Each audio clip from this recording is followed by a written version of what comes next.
BJP. അധികാരത്തിൽ വന്നാൽ അതിവേഗ റെയിൽ പദ്ധതി നടപ്പിലാക്കുമെന്ന് ആവർത്തിച്ച് ശ്രീധരൻ. ബി.ജെ.പി. അധികാരത്തിൽ വന്നാൽ 3 മാസം കൊണ്ട് പദ്ധതി നടപ്പാക്കും. അക്കാര്യത്തിൽ ബി.ജെ.പിക്കാരൻ എന്ന നിലയിൽ ഉറപ്പ് പറയാനാകുമെന്നും ശ്രീധരൻ പറഞ്ഞു. അതിവേഗ റെയിൽ പദ്ധതിയുമായി ബന്ധപ്പെട്ട് മലപ്പുറത്ത് സംഘടിപ്പിച്ച ജനസമ്പർക്ക പരിപാടിയിലാണ് ശ്രീധരന്റെ പ്രതികരണം. പദ്ധതിയെക്കുറിച്ച് വിശദീകരിക്കാൻ പാത കടന്നുപോകുന്ന എല്ലാ ജില്ലകളിലും പ്രത്യേക യോഗം വിളിക്കാനായിരുന്നു ശ്രീധരന്റെ തീരുമാനം. ഇതിന്റെ ഭാഗമായുള്ള ആദ്യ യോഗമാണ് ഇന്ന് മലപ്പുറം KSRTC സ്റ്റാൻഡിന് സമീപത്തെ ഹാളിൽ വിളിച്ചത്. പില്ലർ ഉപയോഗിച്ച പദ്ധതി നടപ്പിലാക്കുക. പില്ലറിന് 20 മീറ്റർ ഭൂമി മാത്രമാണ് ആവശ്യം. ഭൂമി വിട്ടുതരുന്നവർക്ക് നഷ്ടപരിഹാരം സർക്കാർ നൽകുമെന്നും ശ്രീധരൻ പറഞ്ഞു. കേരളത്തിൽ അതിവേഗ റെയിൽ പാതയുമായി ബന്ധപ്പെട്ട ഒരു സ്ഥാനത്തും ശ്രീധരനെ നിയമിച്ചിട്ടില്ലെന്ന ദേശീയ ഹൈസ്പീഡ് റെയിൽ കോർപ്പറേഷന്റെ വാദത്തോടും ശ്രീധരൻ പറഞ്ഞു. അവർക്ക് ഈ പദ്ധതിയുമായി ഒരു ബന്ധവുമില്ല. അവരുടെ അടുത്തോ അവർ എൻ്റെ അടുത്തോ വന്നിട്ടില്ല. ഒരു പദ്ധതിയെക്കുറിച്ചും നെഗറ്റീവ് പബ്ലിസിറ്റി കൊടുക്കരുത്. ഒരു പദ്ധതി വരുമ്പോൾ അനുകൂലമായിട്ടല്ലേ കാണേണ്ടതെന്നും ശ്രീധരൻ ചോദിച്ചു. ഈ ഹൈസ്പീഡ് റെയിലിൻ്റെ ഒരു പ്രധാന വ്യത്യാസം നമ്മുടെ നാട്ടിലെ റെയിൽവേയാണ് വ്യത്യാസം. നമ്മുടെ ഫീൽഡിൽ റെയിൽവേ നോക്കിയിട്ടാണ്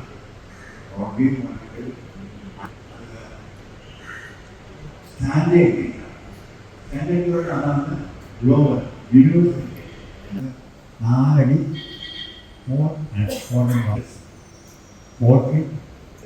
ഈ ട്രെയിൻ നമ്മൾ ഉണ്ടാക്കുന്ന ഹൈസ്പീഡ് ട്രെയിൻ അതിന് 20 സ്റ്റേഷനുകൾ കണ്ണൂരും തിരുവനന്തപുരം ആൻഡ് സ്റ്റേഷൻ കൂട്ടിയിട്ടാണ് 20 സ്റ്റേഷൻസ്. ഏകദേശം ഒരു 20 മുതൽ 30 കിലോമീറ്റർ ഇടയിലാണ്. ഏകദേശം 24 കിലോമീറ്റർ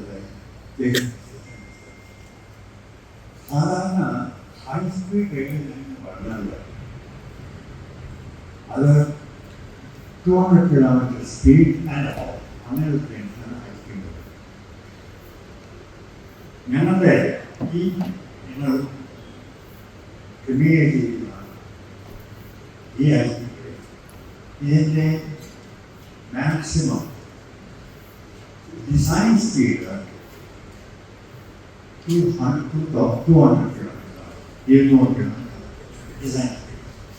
പക്ഷേ ഓപ്പറേറ്റിംഗ് സ്പീഡ് സാധാരണ ഡിസൈൻ സ്പീഡിനെക്കാളും 10% ഓപ്പറേറ്റിംഗ് സ്പീഡ് 180 കിലോമീറ്റർ 150 കിലോമീറ്റർ.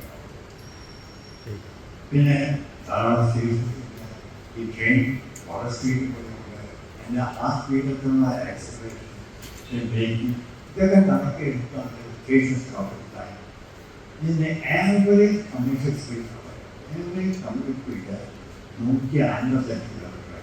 അതുകൊണ്ട് വളരെ സ്റ്റേഷൻ സ്റ്റോപ്പിൽ ഇതിൽ ഞാൻ പറഞ്ഞല്ലോ 20 സ്റ്റേഷൻ. ആ 20 സ്റ്റേഷനെ പറ്റി ആദ്യമായിട്ട് ഞാൻ പറയാം. തിരുവനന്തപുരം അവിടെ തുടങ്ങി. തൊട്ട് തന്നെ തിരുവനന്തപുരം എയർപോർട്ട്, പിന്നെ Varkala, Kollam, Kottarakkara, Pathanamthitta, Thiruvalla, Kottayam, Vaikom, Ernakulam bypass, Ernakulam Nedumbassery airport, Thrissur, Pattambi, Malappuram, Karipur airport, Kozhikode, Koyilandy, Vadakara, Thalassery, Kannur. ഇതാണ് 20 സ്റ്റേഷൻ.